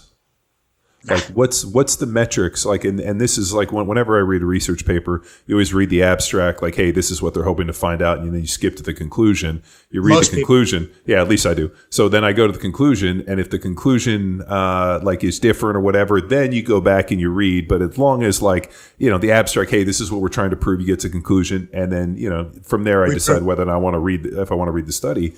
But I sometimes wonder, how do you define whether or not it works? Like if you put somebody into a study, or let's say you have 100 people going into a study and you're hoping to prove something, how do you know that the treatments are effective based upon what we have in terms of testing? Or, I mean, like we said, we're not interested in oh yeah, no, I feel better. Fuck that. I want to know the concrete. So traumatic brain injury, for a perfect example, what we use is MOEs, measures of effectiveness, right? So we'll test them before and we'll test them after on these things. And what we're saying is, how well do you do on these cognitive tests? How well do you do? We could do some objective stuff like cerebral blood flow scans, SPECT scans, stuff like that. But those are big dollars. I mean, that's not a cheap, I think they're $3,000-$5,000 a piece. I don't know off the top of my head. I'm not a radiologist either, so I wouldn't know. But with respect to the non-objective type testing, your actual cognitive ability, you can show that you increase cerebral blood flow with the SPECT scan, but then on this side, you increase objective behaviors. So it depends on how you write up what your success rate is and what your failure is, right? I form a null hypothesis. Whenever I write a paper, I form a null hypothesis and I say, I think this is going to do this. And then you have, you do all your math and your standard deviations, mean, and okay, here we go. And then you go, okay, within this reason, everything that I thought would happen fell in this curve. So then, yes, it was successful, But even then, not only that, it has to be randomized, placebo controlled, double blinded, so I can't know who the patient is or whatever. It has to be very, very specific. And then more importantly, I have to do my science and then open my kimono and then give it to you. And then you have to go and reproduce it. That's what truly makes it real science. And then it's reproducible and double blind, placebo controlled, randomized, blah, blah, blah, blah. All of that, that's all the gold standard. And then all of a sudden, yes, this works. Well, geez, we're $3 million into that. And there is no Merck drug company or anybody paying for this. Nobody is paying for this type of stuff except coming out of my pocket to do this research. So. And then what's the end goal? Making this available to doctors or other places, setting up, treatment centers. So now, because here's the deal. I think I had an interesting comment that a guy made recently for me. I think it was in relationship to one of the podcasts we did in terms of talking about modern healthcare and the relation to pharmacology. And the guy made the comment that his wife is in their final year of med school, and he asked her, how come exercise and nutrition aren't a bigger part in medicine? And she made a point of, not to say that doesn't work, but most people aren't willing to do that. They would much rather take a pill. And because of the laziness of people in terms of making a life change, it's easier for us to make a change through modern pharmacology than it is through lifestyle and change. And like you said, people would rather take a pill than go and sit in this fucking tube for 40 sessions. It's the God's honest truth. It really is, but The bottom line is, so what is all this for, right? That's a great question. What is all this for? You hope and you pray that at some point an insurance company is going to pick this up, right? And pay it, right? And go, yes, you guys are going to pay for my traumatic brain injury stuff. That's where Congress, we're going to pay to help these, wounded warriors, these veterans that have TBI and PTSD. We're going to pay for it. Man, No, I've always said that if we're going to send our people to war, you have to be willing to do what it takes to take care of them when they come home. 100%. You have to be able to pay for it. That's the bottom line, right? That's the God's honest truth. But the problem with getting an insurance company, and remember, the federal government is still an insurance company. TRICARE is an insurance. In order to get an insurance company to pay for something, it's a zero. We call it a ZBT, zero baseline transfer, right? There will be we're going to stop treating broken arms if we start treating hyperbarics, right? Because it's a dollars and cents game. And the insurance company will not lose money. I guarantee you that one. So they're not going to lose a single dime, but they're going to take out glaucoma treatments and then they will put in hyperbaric treatments. So, whatever. Or you're just going to pay this much more for your hyperbaric treatment or whatever. It's just, so pay me now, pay me later. The insurance company will always get paid. And as that is the crux of our entire medical system, that's where the drug interaction definition push comes from, because that's where the money is. The money is in the drugs. The money's not in you going to the gym and having a gym membership. Why would that be included? Right? That makes no sense whatsoever. Well, the day, I've spoken about it on the podcast. I got asked to present at a conference on national security up at the War College up in Pennsylvania. And we went through, and each person that was there discussed, their area of expertise. Mine had to do with the lack of physical fitness for not only, kids under 18, but, fighting age adults in terms of like readiness. Like, I mean, if, the Second Amendment was designed to, the regulation, the calling out of the militia, are you fit enough to answer the call in time of need? It was less than a quarter of kids 16 to 18 are fit enough to pass, U.S. military standards of those that are eligible. And so I had all these numbers. One of the guys that presented with me, his deal, he was an Indian doctor, PhD, MD guy. I mean, so fucking smart that it almost hurt me. But his deal had to do with the U.S.'s dependence on foreign pharmaceuticals and the fact that our entire healthcare system is designed to make people dependent on pharmaceuticals and, more importantly, generic drugs that are not produced in this country. 75% of all the drugs that are the generics are produced in India and China. The way that the healthcare and insurance is set up is to push these generics and this and things. And he's like, what if all of a sudden the boats stop coming with those drugs? What if, we have something where, we actually have, and this is, we were talking about the gain of function research that the WHO was doing on COVID. On the coronavirus, they were also doing gain of function research on MERS, Middle Eastern deal. Middle Eastern. Respiratory syndrome. That's like a global killer. And his deal is like, it's 50% contagious. Or I think he said it's 90% contagious. 50% of those people all die. And it's like the incubation period. He goes, that's like a legitimate global killer. And we were doing gain of function research on that as well.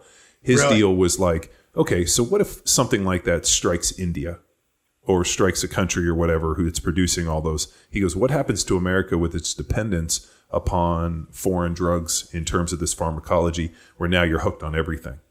He's like, don't worry. Well, I mean, he's like, that's his, as he viewed, our largest threat to national security. The other thing he talked about, which fucking blew my mind, was, not him, but another guy in the deal, was the fentanyl coming across the border, which is like, X amount of times more, addictive and deadly in this, and the amount of that's coming through, and how heroin has basically gone away, and now everybody's on this fentanyl because it's cheap. And his deal was like, this is creating a situation that is going to become unmanageable for people that are addicted in this. So now if you have people that start on opiates and get into, and so, I mean, it was extremely enlightening to be in this group and to listen to this, but to hear these problems in real time from guys that sit super high, way higher in the food chain than you and I. And that's the one that kind of blew me away, where you don't want to necessarily get to the point where you're 65, 75 years old and you have a fucking box of 50 pills that you have to take a day just to keep functioning. Because I mean, what kind of life is that? And more importantly, that dependence is going to be a real fucking problem. No, I get it for sure, and that's a thing. But I will not underestimate the drug company's ability to produce or manufacture those at a moment's notice at the highest cost possible for the federal government. In the unlikely event that comes to pass, then the drug companies will make money. And I'm sure I'm going to get shot because of that, but I don't care. All of a sudden, a black minivan pulls up. You're like, fuck. Exactly. Like, why is there a black car up front? But they're coming to the wrong, just so that you know, they are coming to the wrong office. This is not the place where you want to pull that shit. So, I mean, you can try it once. You could try it for a couple hundred rounds, but you're like, first of all, I live in Florida and I'm batshit crazy. I fucking do dives for a living. Yeah. It's I think a big byproduct of this podcast Power Through Radio is exposing some of these, not exposing, but like shedding light on these alternate methods that traditional fucking pharmacology, medicine, whatever it is, like there's other options out there. When you go to your doctor who's just trained in modern pharmacology, there's other things. I mean, if your cholesterol's high, there's other ways to bring it down more so than just giving you some form of statin. Like there's other things they can do in terms of managing your health through diet, exercise, aerobic base, hyperbarics, testing, micronutrients. I mean, there's other ways to skin this thing.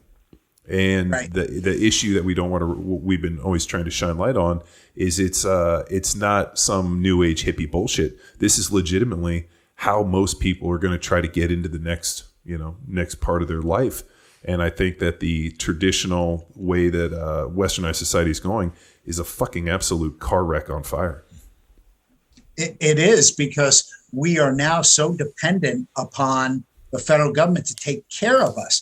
I want less and less dependence upon you, federal government. I want more and more dependence upon myself, because when stuff goes sideways, I know I could always go for a run. I know I could always go work out. I know I could always take care of myself in the way that I have grown up taking care of myself. And I don't have to worry about, I need this, whatever pill from somewhere in order to make my life complete. We want to be less involved with that, more involved with, trying natural stuff and taking care of ourselves and getting our body to be able to take care of itself. So, I'm 100% agreement with what you're saying. It's the problem with our healthcare system. They don't have any interest in keeping you healthy. They have interest in paying the least amount of money to get you to end of life. That's what it's come to, So that's the problem with healthcare systems in general. Well, and unfortunately, we're stuck in a socialized healthcare system with people that don't necessarily give a shit about their health. I mean, years ago, I was when we were teaching the CrossFit football seminar, I was going to Denmark, and I sat next to a dude who was Danish, and he made an interesting point to me. He turned to me, he goes, "How the hell can you have a socialized healthcare system in America with people that don't give a fuck about their health?" And I asked him, I'm like, "Is that only in America?" He's like, in these countries like Denmark and Sweden and whatever, if you don't take care of yourself, and maybe it's changed in the last couple of years, if you don't take care of yourself, people aren't real fucking happy with you. So, I mean, health and wellness and fitness and staying healthy and walking and doing all these things are just part of our culture, because if not, you become a drain on society. Your country actually takes it as a badge of honor, where you have, people that are obese or running those up problems, standing up to be championed. And, we were talking about bravery when, how can you have a standardized healthcare? And I looked at this guy and I was like, I have no fucking answer for you, but I don't want to be lumped in with those fucking Martians. Right, because I actually but it was just an interesting point, because he's like, you're a pretty fit dude. How do you feel about this? And I was like, not good. And he's like, and then he proceeded just to rip on Americans, like, hey, if you're in Denmark and you see somebody wearing white socks, they're usually a fucking tourist. And I was like, well, the Germans wear white socks. He's like, no, not really. They usually wear like more like wool socks. Usually white socks are Americans. And the guy was fucking great. He fucking ripped on me for the entire time. So I enjoyed You were it. being fit shamed. No, well, he was, he was fine. It was good, but it was just an interesting point. The fact that, and then the other thing that's always blown my mind is how much more involved in U.S. politics the rest of the world is, more so than I didn't know who the, I don't know anything about the politics in Denmark or Sweden or any of these other countries. Who's the chancellor of whatever? Yeah. No clue. I know Germany, I know what's going on in Israel. Who's the prime minister? In Germany? Of Italy, of Great Britain. Oh, it's the wacky dude with the hair is. You just named him the other day. Yeah, I know. I just made fun of him. It's I thought that was the guy. Boris Johnson. Yeah, but Boris Johnson. I guarantee you, every single Brit can be like, "Oh yeah, freaking! I can't believe you guys have Trump as your president." And I'm like, "How do you know?" Dude, the best is so Biden was over there busting ass, and I guess he was farting in front of the royal family because Camilla was like basically went on and on about it, how he was just ripping ass in front of the Queen and everybody, and there was a huge thing in the UK about Biden basically farting, and that was didn't see any of it here, but unfortunately I followed the BBC and it was a big piece of news. And crapped his pants. Let's say that they are. He did shit. He did shit his pants in front of the Pope. That's another awkward one.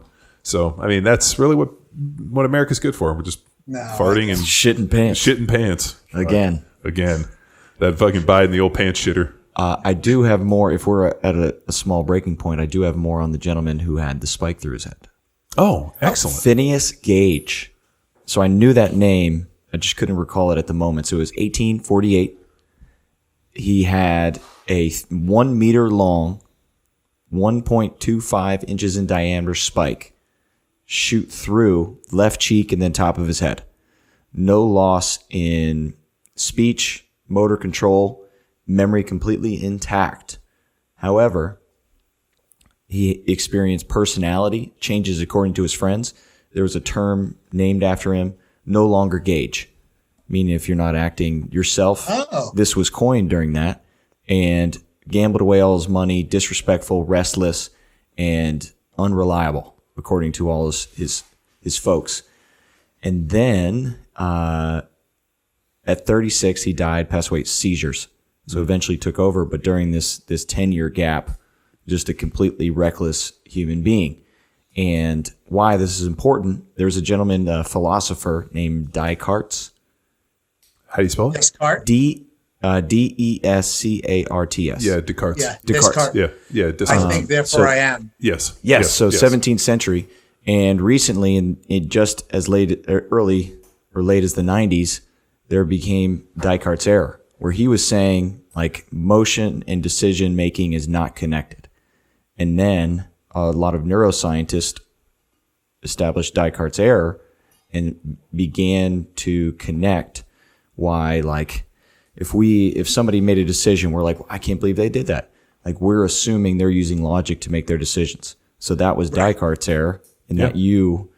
Well, the fallacy of that is people that are logically inclined always assume that people will always act within like a logical manner. I've told you, like, I always think that most people will act within their best self-interest. The hard thing and what becomes difficult is when people start acting not in their self-interest, then it becomes kind of hard to foresee the future. But if you're a logical person, and I know, Joe, you've dealt with people that are fucking batshit crazy like I have, where you're like, let me explain logic to you, and then when their brain isn't working logically, it's either broken or they're highly emotional individuals, which is what we've seen all too often in this COVID environment. The emotion, that's exactly it. Because like I said, remember I told you about the prefrontal cortex and how we are overdeveloped as Homo sapiens. This thing, we are not animals anymore, man. You cannot let these emotions overrun you and like you said, greed, anger, jealousy, rage, all that shit is just We're no longer animals. We're not even close to animals. We're so far ahead of any thought process of what an animal or what we came from, if you believe in that evolution, but from what we came from, we're so much further developed now. And as you look at this, you go, Jesus, man, people are acting emotionally now because they are running out of, and I'm doing this because here I am with a prefrontal cortex injury, and I'm seeing, who the hell just said that? Oh, that was me. Oh God, I'm so emotional. Why am I like that? But I have an excuse. I got hit in the head with a truck. I got brain damage. I got brain damage. I was reading a pretty interesting research article that was talking about it was on genetics, and actually I stumbled on it when I was looking for the hyperbarics. But they were talking about the gene associated with the ability to survive at high altitudes. That the last place the last place that was like saw consistent human population was like on the Tibetan plateau. And so they found some humans, and then like all of a sudden they went away, and it wasn't until like 40,000 years ago, but they found remains of a different subspecies of humans. They were like dicons, or it begins with a D, desicarns, but they found them up to 160,000 years ago, and they had a genetic abnormality that allowed them to live on less oxygen.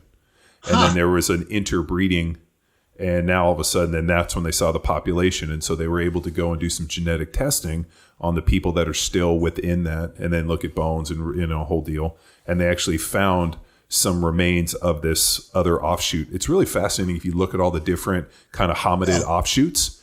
And what was wild, it was almost like Survivor. Like there was a whole bunch, and then there was one.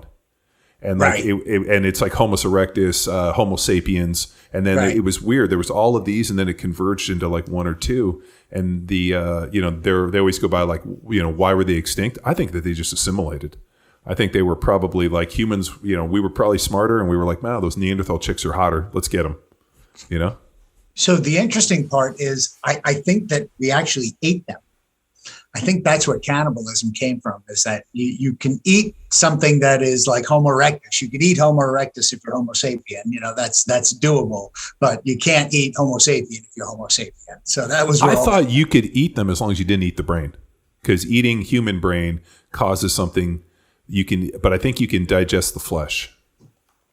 Oh, I mean, it's physically, it's doable. Physically, anything's doable, right? But I think you're right. There's like, I don't think they call it mad cow disease. But K-U-R-U. Every pun intended.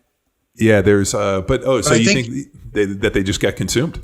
I think that was what it was. I think that was, we wound up, because of our development, like we overshot, we have this huge development as what we are now.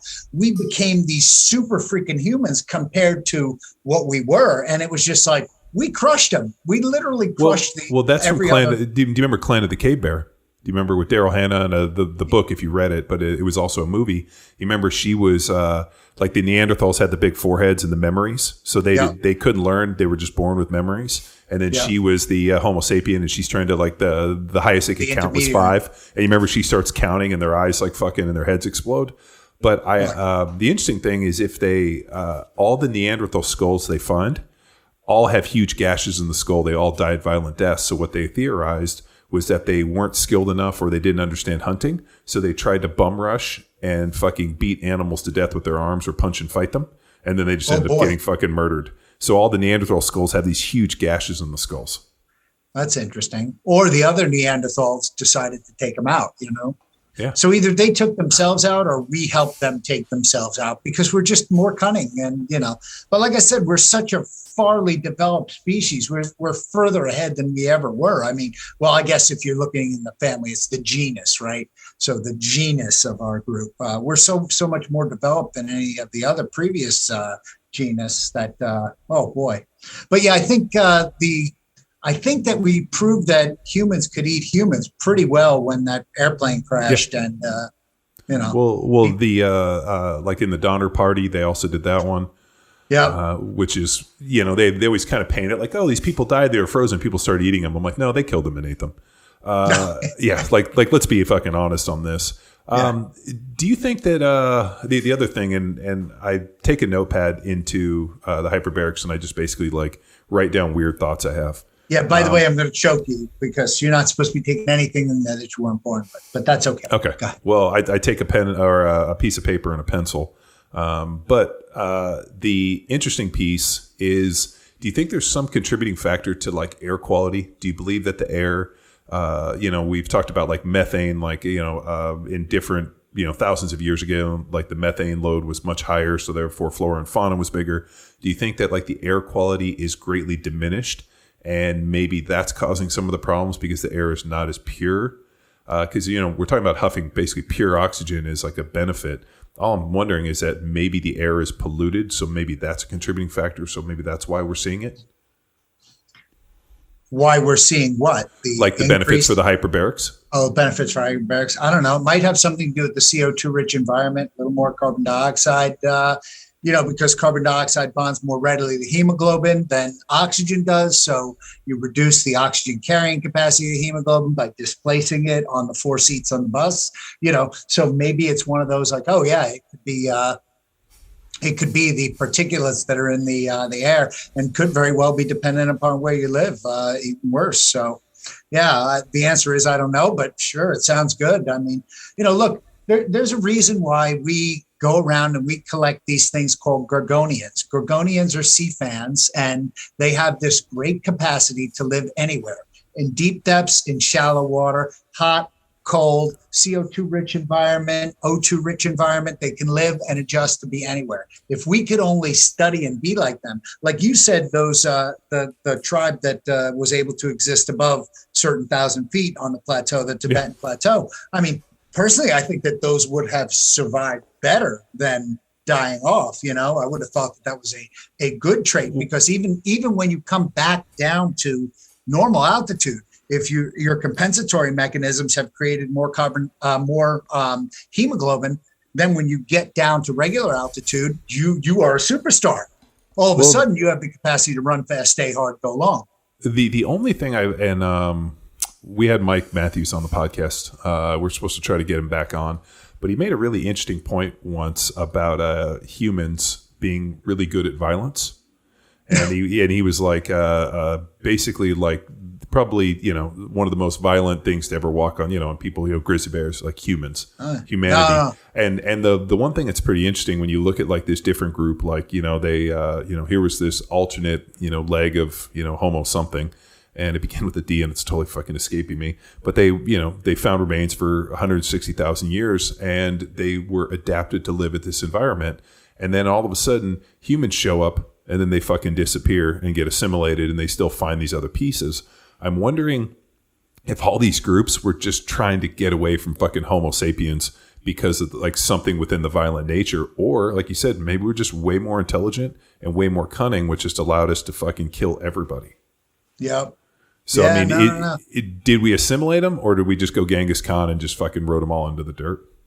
Yeah, I mean, that is the tough part. I mean, like a grizzly bear might kill you, but it's not going to kill you with a vengeance. It's not coming after you because you attacked its kid. I mean, maybe in the moment, if you attack the kid, it might come after you, but it's not like next week, I'm going to remember that guy with the red hair. I'm going to freaking go after him. No, it's like, okay, I'm just going to kill you because you're between me and food, or you're between me and whatever. They're primal, right? We are vengeance-filled, vengeful killers that let this hate grow inside us. And then all of a sudden, it comes out on this unsuspecting 85-year-old woman that cuts us off in traffic. And she gets the F-bomb. Like, what the hell? Why are you so angry with her? All right, I'm not. I'm sorry. It's my fault. I'm just driving.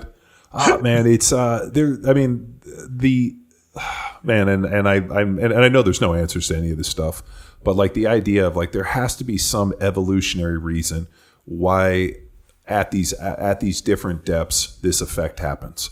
I mean, I wonder. Because I mean, here's the thing. Like as I was sitting there thinking, like in this tube, I'm like, could the same effect was if I was breathing pure O2 and I went down and I mean, on the Navy tables, I could probably stay at 66 feet for 75 minutes. if I just went down and stayed at the bottom and swam around, with pure O2 at 2 atmospheres, and then came back up, did a decompression, and did a dive every single day for 5 days a week, like for 40 dives, would the effects be the same? Actually, it would probably be better because of the redistribution of fluids in the body. Because where does all your blood stay?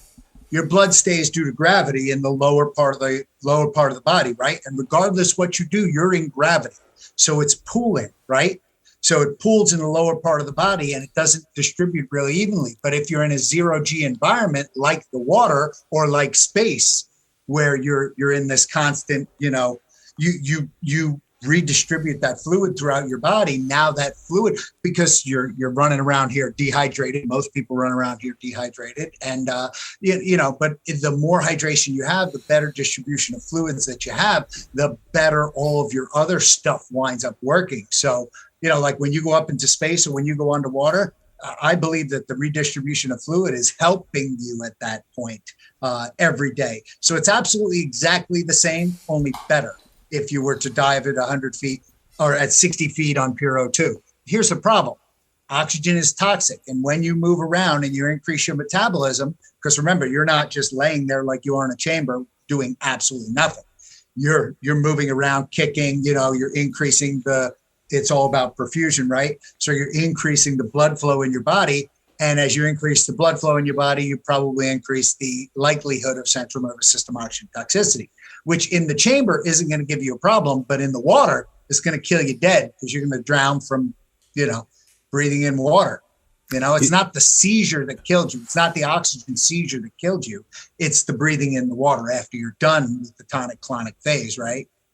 So if, is there any side effects for oxygen, like oxygen saturation? Like what's kind of weird for me is like I noticed like all of a sudden I broke out on the side of my face. Like that was kind of a weird one. That is probably from the mask.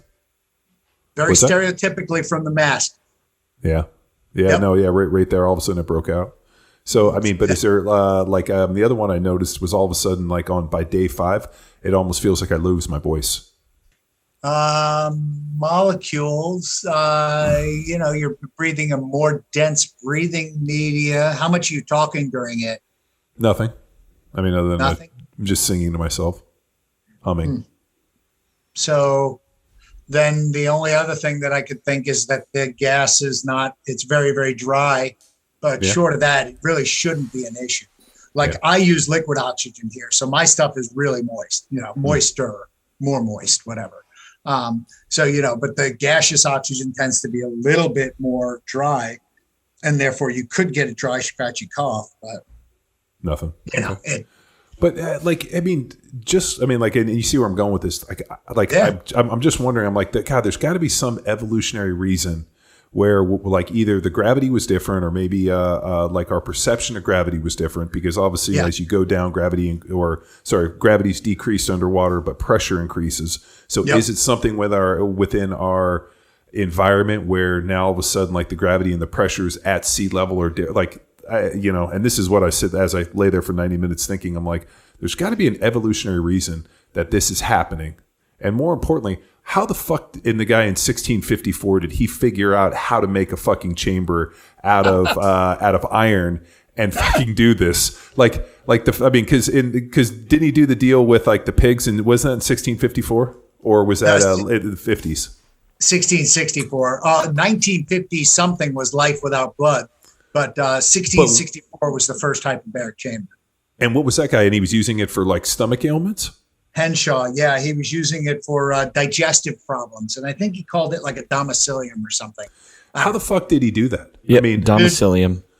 Nathaniel. So how did he, with that technology, how did he necessarily replicate lower atmospheres? Did he just pull out oxygen? He increased the pressure. You increase the pressure, you push more gas into it. And once again, he was probably just trying to figure some shit out. Hey, what's a good use for these new boilers that we have? I got a leftover boiler from a steam engine. What am I going to do with this? Hey, let's see if we can put a person in it. I don't know. Necessity is the mother of invention. I don't think that they actually came up with it for any reason. It's a side effect. And they were like, oh, hey, my belly got better when I was in there. Oh yeah, I was treating you for that. Right. Yeah. So, no, it just feels like it's such an interesting phenomenon and such a weird change in the physiology, different than our normal environment. Right. That all of a sudden, hey, at these different atmospheres, all of a sudden now certain things that we didn't think were possible are possible. But there has to be some evolutionary reason. I mean, and that's where, unfortunately, I've been looking and there's fucking nothing. Yeah, no, I like it. But that's the original thought that comes from that. Now, all of a sudden you start pulling the string and then, maybe you'll find somebody, an evolutionary person that can start thinking in that same vein. And maybe there's something there. It's just not me. I'm not that smart. Well, no, at the end of the day, what I'm really hoping on is at the end of this 40, I can go and have that neurological testing done and see some, remarkable increase, and to show being like, hey, this is exactly what I did within the supplements, which I shot you over that protocol. We were talking about, CoQ10 and, MOTS-C, and there's a whole bunch of different ways to, ramp up, mitochondria, but also, having a big aerobic base increases mitochondrial density, which is beneficial. And then, being able to figure out, like, is there a protocol? And like the biggest one is, it'd be crazy to say, hey, you got to dive every day. I mean, is it an every other day? And I know you're in the process of testing it, can't answer. Right. But it would be nice to have a more easily accomplished protocol, more so than like 5 days a week. Right. So, yeah, that's actually one of the things that my PhD student is working on is hey, is it 5 days a week for 3 sessions, or is it 3 days a week, double the time? We double the time on those 3 days a week, because logistics being what they are, I mean, geez, it's hard. It's really hard. So, but yeah, I don't know is the answer. We're making shit up as we go along, but, perfect is the enemy of good enough. And, we're working towards good enough at this point. So, everybody's like, can't you just make it shorter? Can't I just take a pill? Yes, go take a pill. Yeah, we'll see what happens. But no, I mean, that's, selfishly, like, I'd like to see some increase, but it'd be really nice when people hit me up to be like, oh yeah, you have this problem? This is what I did. Go do this protocol. Go talk to Dr. Joe. I mean, go to Tampa, or here's some other places you could go. Right, exactly. It would be nice more so than like, well, I did a ketogenic diet and I felt better. Well, I didn't like a ketogenic diet. I did micronutrient testing. I didn't feel any different. Like, all these things are, I got stronger. It would be nice to have something more concrete, more so than like, I mean, because if you go to a doctor right now with TBI, what's the, hey, I'm having emotional problems. I'm having this. I mean, like, what's even the pharmaceutical treatment at this point? No, I can tell you there are antipsychotics that are out there that they are trying to throw me on. Antipsychotics. I'm like, they're like, well, you're having all these problems. We need to get rid of these problems. I'm like, I'm having a problem because I had a stroke. I had a hemorrhagic stroke. I mean, I have a bleeding cell in my brain, Oh, wait, let's give you antipsychotics because now you're acting psychotic. So let's just treat the problem, not the actual. Or treat the symptoms, not the actual cause. Treat symptoms, not the problem. That's exactly my thing. So, but I mean, anybody I've ever met that was on mood stabilizers usually becomes pretty unstable. Like, if somebody's like, oh, I'm on mood stabilizers, I'm like, yeah, today, but tomorrow you're going to be fine. I mean, because it's effectively, they're trying to create this, like, and, Turley got into this pretty regularly, where he was going to the doctor, and every time he went, they just kept giving him another drug, and they didn't tell him to stop taking the other ones. So he's on these, like, 12, like, mood stabilizers, antipsychotics, and this, like, basically this, this fucking cornucopia of drugs. And, I think he was like hiding in his closet naked with a gun, trying to figure out the best way to off himself. And, and he effectively, he's a huge, proponent of cannabis, and, marijuana saved him, and it did a great job for him. But unfortunately, my whole thing is, while I think it's taking the place of those, is there necessarily a healing effect? Like, similar to what we're seeing with the hyperbarics, like, with the COVID, like, I've always said to people, man, like, I would much rather seeing a bunch of people using cannabis than taking a bunch of opiates, But at the end of the day, you can't tell me that that cannabis is somehow going to fix the brain in terms of like increasing circulation and jamming oxygen into places it's never been.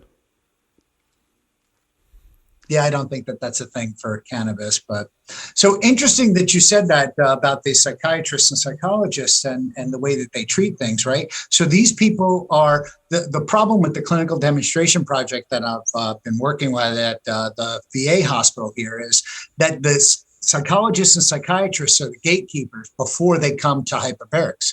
So you have to be a 2 treatment failure. That means you have to fail drugs and you have to fail counseling. But it's at the determination of the psychologist or psychiatrist that you failed both of those things. What psychologist or psychiatrist is going to say, I've tried everything I can. I've tried counseling and as much as I can. Counseling's no longer going to work. I think we should do something different. How many psychiatrists or psychologists are ever going to say it? I'd be like, you just need more counseling, son. It doesn't get cured overnight. I realize you've been here for 12 years, but we'll get you. Jesus. So. It's unfortunate, but that's just, look, look, to me, everything is a nail and I'm a hammer, right? So I don't know what to tell you. I look at things a certain way. So do you. You have your predisposition. So does a psychologist or psychiatrist, So it's unfortunate, but when you're giving somebody the keys to that kingdom, then all of a sudden they're going to be making the decisions to benefit them, like you said. Yeah, the mix of pharmaceuticals is really interesting.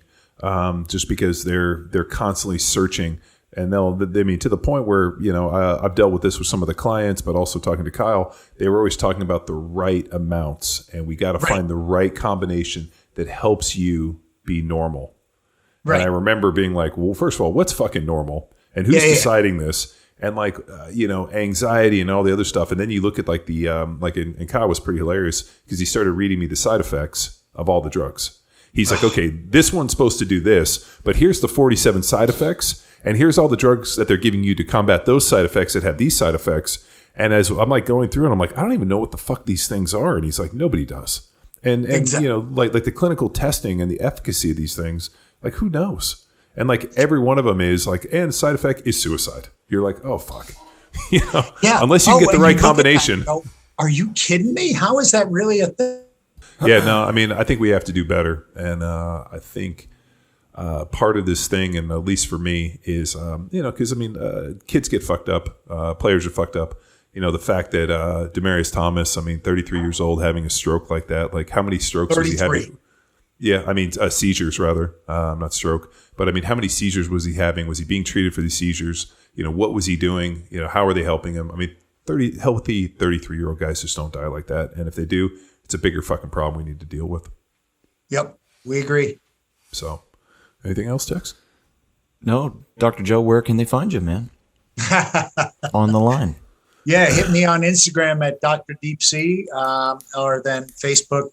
You can look up Joe Dituri, and but otherwise, www.drdeepsea.com, and check that out. And I'm always working at the Undersea Oxygen Clinic, so you can stop by 701 Northwest Shore, Tampa, Florida, and we'll take care of you, walk you around the facility.